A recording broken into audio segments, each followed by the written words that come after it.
മുടി വളർച്ച നിന്ന് പോയവർക്ക് മുടി വളർച്ച കൂട്ടാനായിട്ട് സഹായിക്കുന്ന ഒരു ഹെയർ പാക്കാണ് നമ്മൾ ഇന്ന് തയ്യാറാക്കാൻ പോകുന്നത്. വളരെ എളുപ്പത്തിൽ വീട്ടിലുള്ള സാധനങ്ങൾ ഉപയോഗിച്ച് ഉണ്ടാക്കാൻ പറ്റും.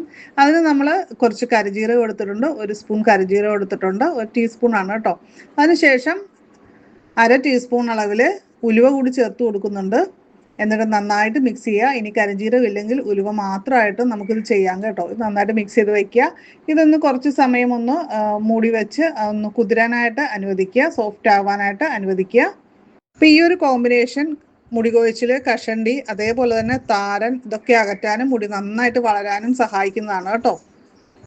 അടുത്തതായിട്ട് നമ്മൾ കുറച്ച് കയ്യോന്നിയാണ് എടുക്കുന്നത്. മിക്കവാറും പറമ്പുകളിലൊക്കെ ഉണ്ടാകുന്ന ഒരു സംഭവമാണ്. അപ്പോൾ ഇത് മുടി കൊഴിച്ചിൽ തടയാനായിട്ട് മുടി വേരുകൾക്ക് നല്ല ബലം കിട്ടാനും ഒക്കെ നല്ലതാണ്. അതുപോലെ തന്നെ അകാലനരയുള്ളവർക്ക് മസ്റ്റായിട്ട് ഇത് ഉപയോഗിക്കുന്നത് നല്ലതാണ് കേട്ടോ. ആയുർവേദത്തിൽ പറയുന്ന ഒരു കാര്യമാണ്. അകാലനരയെ അകറ്റാനായിട്ട് നല്ലതാണിത്, പ്രതിരോധിക്കാനായിട്ടും നല്ലതാണ്. ഇത് പിന്നെ താരനകറ്റാൻ, മുടി വളർച്ച വർദ്ധിപ്പിക്കാനും ഒക്കെ ഉപയോഗിക്കുന്നതാണ്. അപ്പോൾ നമ്മൾ കുറച്ച് ഇല എടുത്തിട്ട് കഴുകി നമ്മുടെ മിക്സിയുടെ ജാറിൽ ഇട്ട് കൊടുക്കുന്നുണ്ട്. അതേപോലെ തന്നെ നമ്മൾ കുതിർക്കാനായിട്ട് വെച്ചിരുന്ന ഉലുവയും കരിജീരകവും കൂടി നമ്മൾ ഇതിലേക്ക് ചേർത്ത് കൊടുക്കുന്നുണ്ട്. ആ കുതിരാൻ വെച്ചിരുന്ന വെള്ളം കൂടി ചേർക്കുന്നുണ്ട് കേട്ടോ. എന്നിട്ട് നന്നായിട്ട് ഇതൊന്ന് അരച്ചെടുക്കുക. അതിനുശേഷം നമുക്കിത് അരിച്ചെടുക്കാം. ഇത് നമുക്ക് ഉപയോഗിക്കുന്നത് എങ്ങനെയാണെന്ന് വെച്ചാൽ, ഇതിൻ്റെ അകത്ത് നമുക്ക് വേണമെങ്കിൽ ഓയിൽ ചേർത്ത് കൊടുക്കാം.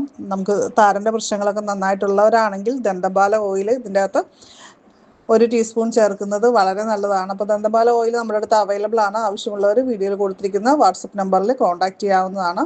ഇപ്പോൾ കുളിക്കുന്നതിന് 15 മിനിറ്റ് മുന്നേയൊക്കെ നമുക്കിത് അപ്ലൈ ചെയ്യാം. നീർവീഴ്ചയൊക്കെ ഉള്ളവരാണെങ്കിൽ, അങ്ങനെ വരുന്നവരാണെങ്കിൽ കുറച്ച് സമയം വെച്ചിരിക്കുക. അതിനുശേഷം നമുക്ക് സാധാരണ പോലെ തന്നെ വാഷ് ചെയ്ത് കളയാം.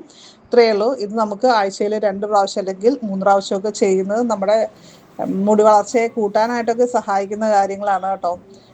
അപ്പോൾ ഈ വീഡിയോ മാക്സിമം നിങ്ങളുടെ ഫ്രണ്ട്സിലേക്കൊക്കെ ഒന്ന് ഷെയർ ചെയ്ത് കൊടുക്കുക. ഒരുപാട് പേർക്ക് ഉപകാരപ്രദമായിരിക്കും. അപ്പോൾ ലൈക്ക് ചെയ്യാനും കമൻറ്റ് ചെയ്യാനും ഒക്കെ മറക്കരുത്. ചാനൽ ആദ്യമായിട്ട് കാണുന്നവരാണെങ്കിൽ ഒന്ന് സബ്സ്ക്രൈബ് ചെയ്ത് സപ്പോർട്ട് ചെയ്യുക. ഫേസ്ബുക്കിൽ കാണുന്നവരാണെങ്കിൽ ഫോളോ ചെയ്യാൻ മറക്കല്ലേ. താങ്ക്